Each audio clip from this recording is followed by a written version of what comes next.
अंगारा। अंगारा और काला दानव। चंगू और मंगू उनके गांव के बाहर जंगल में बेर तोड़ने आए हुए थे। अचानक शू। अरे मंगू, देख कैसी फुटबॉल है, आसमान से उतर रही है। किसी फुटबॉल के खिलाड़ी ने जोरदार किक मारी होगी। जब वह काले रंग की गेंदनुमा वस्तु आकाश से जमीन पर उतर गई। मंगू, ऐसी फुटबॉल मैंने तो पहले कभी नहीं देखी। अरे चंगू, आजकल काली पीली नीली सभी तरह की फुटबॉल लगती हैं, बनती हैं। अरे अब बेर क्या तोड़ने, आज तो मुफ्त में फुटबॉल मिल गई। चल चलते हैं। पहले ये बता, फुटबॉल तेरी है कि मेरी?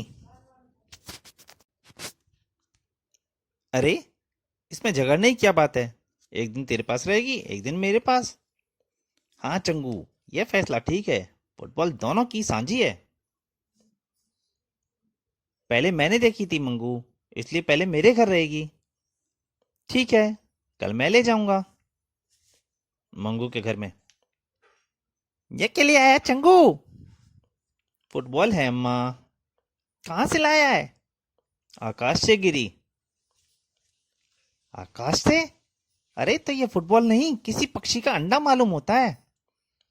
अंडा? इतना बड़ा अंडा? है मम्मा। अरे इसे अभी आग जाकर कहीं फेंका। इतना बड़ा अंडा देने वाला पक्षी कोई देव पक्षी ही होगा। अरे भगवान, क्यों शोर मचा रही है? भला इतना बड़ा पक्षी कहाँ होता है जो इतना बड़ा अंडा देगा? तो फिर आसमान से ओले बरसते हैं, फुटबॉल नहीं बरसती। मैं कहती हूँ इसे फेंका। अगर पक्षी को पता चल गया तो? तुझे हो क्या गया है? देखो चंगू के बापू, तुम बीच में टांग मत अड़ाओ। अगर यह फुटबॉल भी है तो भी पराई चीज में घर में नहीं रख सकती। मैं इसे मंगू को दे आता हूं। लेकिन मंगू के घर भी यही हुआ। उसके पिता ने भी वही बात काम किया जो चंगू की माँ ने किया था। इसे फेंक कर आ कहीं। रात को दोनों दोस्त घर के बाहर मिले। तूने बॉल कहाँ रखी है मंगू? मैं तो उसे फूटे किले में छोड़ आया हूँ। वहां कोई आता जाता भी नहीं। अगर अंडा फूट गया तो जो भी उसमें से पैदा होगा उसे हम जाकर चिड़ियाघर को बेच देंगे। और जो पैसे मिलेंगे उसकी फुटबॉल तो आएंगी। उसकी फुटबॉल ले आएंगे। चल कर देखते हैं कहीं बच्चा पैदा ना हो गया हो। दोनों किले में पहुंचे। वे देखो। अरे, वह तो फूट रहा है। सचमुच अंडा ही था। मेरी माँ ठीक कहती थी। और मेरे पापा भी यही कहते थे। उस विचित्र वस्तु में से एक विचित्र प्राणी कूदकर बाहर आ गया। अरे क्या कहने, इसके पंख भी हैं और मुंह शेर जैसा। यार लॉटरी खुल गई अपनी तो। मुंह मांगे दाम मिलेंगे। आजा प्यारे, हमारी किस्मत के सितारे। मैं इसे रात भर अपनी खाट के पाए से बांध कर रखूंगा, सुबह ले चलेंगे।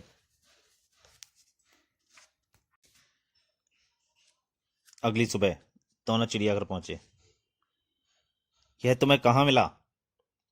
आसमान से टपका, खजूर पर अटका। हमें इसे बेचना है। ठीक है, ये लो 100 200 रुपये। 500 लेंगे। नहीं नहीं, 1000। अच्छा बाबा, ये लो 1000 रुपये और इसे हमारे हवाले कर दो। 1000 रुपये? कुछ सस्ता तो नहीं दे दिया चंगू? जो दे दिया सो दे दिया। इतना रुपया, वाह मजा आ गया। चंगू मंगू के जाने के बाद इसे किसी छोटे पिंजरे में रख दो और इसका खूब प्रचार करो। इसे देखने के लिए अलग से टिकट लगाएंगे। Okay sir. है भी बहुत विचित्र प्राणी, बिल्कुल काला है। अगले दिन। सर वह तो पिंजरे से बाहर आने को है, एक दिन में इतना बड़ा हो गया। दूसरे पिंजरे में रख दो। एक दिन और बीता। वह पिंजरा भी छोटा पड़ गया, वह तो और भी बड़ा हो गया। अरे, तो उससे बड़े पिंजरे में डाल दो। 3 रोज बाद। सर, अब तो कोई पिंजरा इसके योग्य ही नहीं रहा। कमाल है, स्पेशल पिंजरा बनाओ। 1 सप्ताह बाद। उसे जंजीरों से बांध कर रखो, वह बहुत बड़ा हो गया है। सर मुझे तो इसकी वह कोई शैतान की आंत लगता है। बड़ा डर लगता है उससे। उस प्राणी का शरीर और बढ़ता गया, जंजीरों से बांध दिया गया। अखबारों में उसे नाम भी दे दिया था, काला दानव। और अगले दिन उसने जंजीरें तोड़ दी। बाप रे, भागो। काले दानव की वजह से विशेष मीटिंग बैठी। सारा चिड़ियाघर उसकी वजह से असुरक्षित हो गया है। लेकिन सर, उसने अभी तक कोई हानि नहीं पहुंचाई। ना वह खाना खाता है, ना कुछ मांगता है। हमने तो उसकी आवाज तक नहीं सुनी। बस जहां खड़ा है वहां खड़ा है, सोता भी नहीं। यही तो खतरे वाली बात है। ऐसा प्राणी इस संसार में पैदा नहीं होता। ना जाने उसकी खामोशी कब तूफान ला दे। मेरा सुझाव यह है कि जानवरों के प्रसिद्ध सर्जन डॉक्टर कुणाल की सेवा प्राप्त की जाए। वे हर जानवर की बोली बोल लेते हैं। ठीक है, यह भी करके देख लिया जाए। उधर चिड़ियाघर में, इसका सिर मेरे जैसा है। इसकी गुर गुर में बात की जाए। गुर गुर, बाहर आजा। तेरा सिर नापना है। दहाड़। क्यों, तेरा सिर ऐसा किसने बनाया, मुझ जैसा? तमीज से बात कर काले, मैं जंगल का राजा शेर हूँ। राजा? हा हा हा हा हा, कुत्तों की तरह रहता है और राजा बनता है। कच्चा चबा डालूंगा। और गुर गुर, राजा है तब फौज कहाँ है तेरी? बूढ़ा हो गया है तू। अपनी फौज से कह मुझ पर हमला कर। तुझ पर दया इसलिए आती है कि तेरे सिर मेरे जैसा है। बस थक गया या और दमखम बाकी है? तू कौन है भाई, जिस पर मेरे दांतों का नाखूनों का कोई असर नहीं होता? पहले ये बता, तेरा सिर मेरे जैसा क्यों है? जंगल के राजा शेर का सिर ऐसा ही होता है। हा हा हा। मेरे जैसे सिर वाला राजा होता है? मगर तू यहाँ कर क्या रहा है? राजा ऐसे तो नहीं रहता। मैं कैदी हूँ। क्या यहाँ सब कैदी हैं? हाँ। सबसे कहो मेरी सेना में भर्ती हो जाएं। आज से मैं सबका राजा। ठीक है। सब मेरा कहाँ मानेंगे? नहीं, मेरा कहाँ मानेंगे? हाँ, यही। पहले शेर को पकड़कर बाहर निकाला। फिर दूसरे जानवरों का पिंजरे तोड़कर उन्हें भी बाहर निकाल दिया गया। सर, सारे जानवर चिड़ियाघर के द्वार की तरफ बढ़ रहे हैं, उन्हें रोको। उसी समय कुणाल आ गए। मैं डॉक्टर कुणाल। ओह, शीघ्र आइए, यहाँ भारी गड़बड़ हो गई है। गार्ड ने फायरिंग पोजीशन बना ली। ठहरो, कोई गोली मत चलाना। तुम सब लोग मुझे सलाम करो, मैं सबका राजा हूँ। यह तो शेर की जुबान में बोल रहा है। डॉक्टर कुणाल ने शेर की भाषा में बात करनी शुरू की। राजा साहब, क्या आप बता सकते हैं कौन से देश के राजा हैं आप? देश वेश क्या होता है हम नहीं जानते, हम सबके राजा हैं। और हमारे राज्य में कोई किसी का कैदी नहीं रहेगा, समझे? कालेदारों ने लात मारकर दीवार तोड़ दी। आ जाओ। खबरदार गोली मत चलाना। लेकिन वह सब शहर में घुस रहे हैं। उसकी चिंता ना करो। ऐसा विचित्र प्राणी मैंने कभी नहीं देखा। ए राजा, हम जंगल के राजा हैं। आप भी जंगल के राजा हो सकते हैं। जंगल की तरफ चलिए। राजा तो राजा होता है, शहर क्या जंगल क्या? शहर में रहने वाले लोग हमारे दुश्मन होते हैं, वे हमें मार डालेंगे। अरे ये बात है, तो पहले दुश्मन को सफाया। इनके पास बड़े खतरनाक हथियार होते हैं, मैं देखना चाहता हूँ। जानवरों की सेना देख ट्रैफिक रुक गया। हमारी सेना का रास्ता रोकते हो दुश्मनों? ये देखो, रास्ता ऐसे बनता है। शहर में भगदड़ मची। बचाओ। हा हा हा, बड़ा कमजोर दुश्मन है। भागम भाग मची है। तुरंत आर्मी बुला ली गई। फायर। धाए धाए।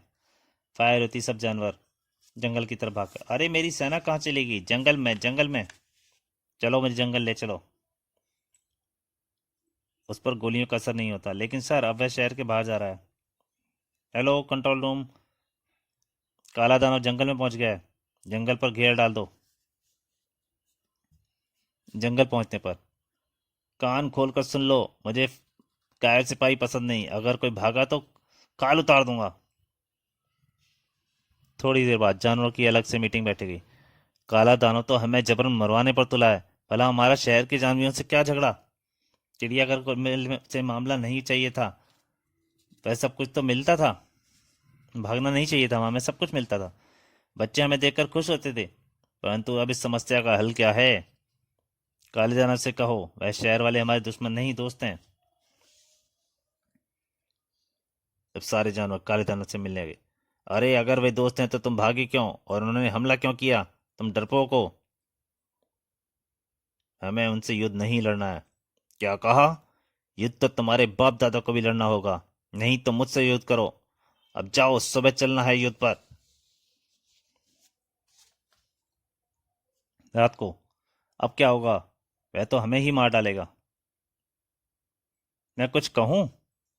हाँ लोमड़ी, तू ही कुछ तरकीब बता। जानवरों का देवता अंगारा हमें इस मुसीबत से बचा सकता है। अंगारा? बिल्कुल ठीक कहा, लेकिन अंगारा को खबर कैसे पहुंचाई जाए? वह जंगल के राजा, सबसे तेज उड़ने वाले पक्षी को आदेश दो कि वह अंगारा द्वीप में जाकर खबर कर दे। लेकिन जब तक अंगार देवता नहीं आता, तब तक काले दानव को उलझा कर रखा जाए। अगले दिन, ए राजाओं के राजा, युद्ध के लिए हम बड़ी तैयारी कर रहे हैं। हमने सबसे बड़े सेनापति को बुलवाया है। ठीक है, ये हुई ना बहादुरों वाली बात। लेकिन सबसे बड़ा सेनापति कब तक आएगा? 2 दिन में पहुंच जाएगा। ठीक है, जैसे ही पहुंचे उसे कहो राजा ने बुलाया है। तो दोस्तों, अंगारा और काला दानव का पहला भाग यहीं तक। इसके दूसरे और अंतिम भाग में जल्दी आपके सामने हाजिर होऊंगा। तब तक के लिए नमस्कार।